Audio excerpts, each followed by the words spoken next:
Imagina esto: un futbolista profesional, estadios llenos, la camiseta de la selección, millones de aficionados coreando su nombre, pero años después, ese mismo jugador termina tras las rejas.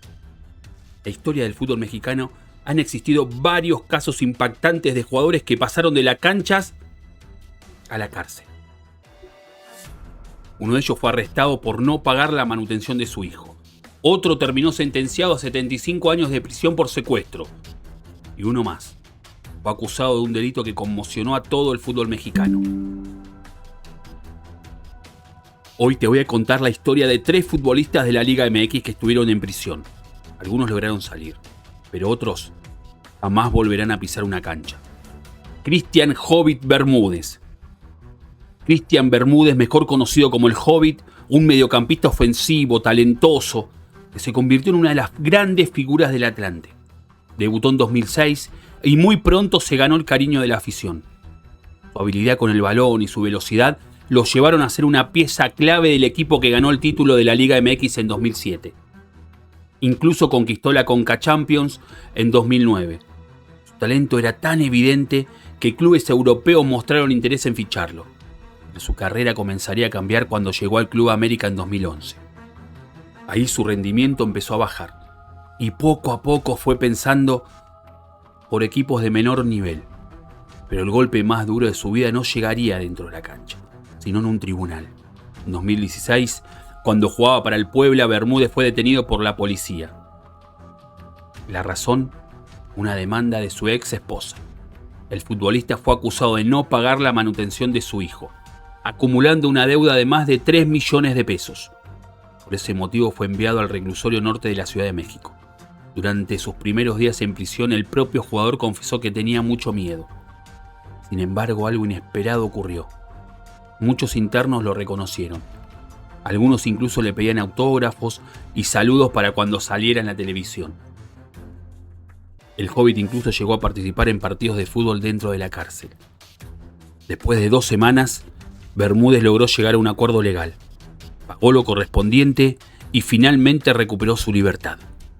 Su carrera continuó, pero esa experiencia marcaría su vida para siempre.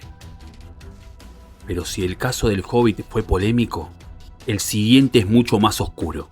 Omar Ortiz, conocido como El Gato, un portero que jugó en varios equipos del fútbol mexicano como Monterrey, Celaya, Necaxa y Jaguares de Chiapas.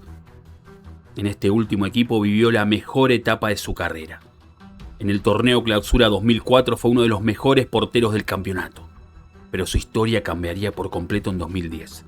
Las sustancias encontradas eran esteroides anabólicos. La sanción fue dura: más de 2 años sin jugar fútbol profesional. Pero lo peor aún estaba por venir. En enero del 2012 las autoridades mexicanas lo arrestaron.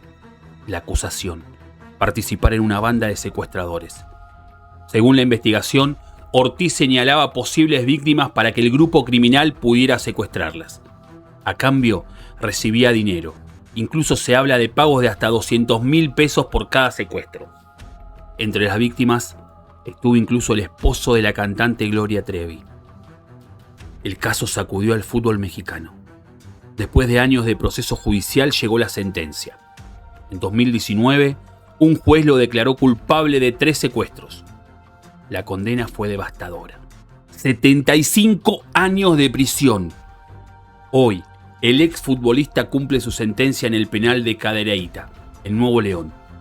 Un destino inimaginable para alguien que alguna vez defendió la portería de la Liga MX.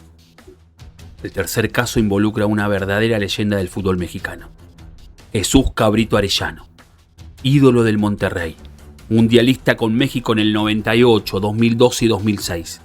Ganó la Copa Confederaciones de 1999 y considerado uno de los mejores futbolistas que ha dado el estadio de Nuevo León. Su legado en el fútbol era enorme, pero en 2017 su nombre apareció en los titulares por una razón completamente distinta. Arellano fue acusado de presunta violación a su sobrina. El caso generó una enorme controversia. Cuando fue citado a declarar, no se presentó. Por eso, en enero de 2017, un juez emitió una orden de aprehensión. Durante casi 2 años, el exfutbolista estuvo desaparecido, hasta hasta que finalmente en mayo de 2019 las autoridades lo encontraron y lo detuvieron en Monterrey. Fue llevado al penal del Topo Chico. Sin embargo, días después ocurrió un giro inesperado. Tras una audiencia de más de 4 horas, la jueza del caso determinó que no había pruebas suficientes para vincularlo a proceso. Por esa razón, Jesús Arellano recuperó su libertad, aunque el proceso legal sigue abierto hasta hoy. La historia del Hobbit Bermúdez, del Gato Ortiz y del Cabrito Arellano demuestran que la fama y el éxito en el fútbol no siempre garantizan un final feliz. Algunos errores pueden costarte una carrera, otros pueden costar la libertad para toda la vida. Porque a veces la distancia entre un estadio lleno de aficionados y una celda de prisión es mucho más corta de lo que parece.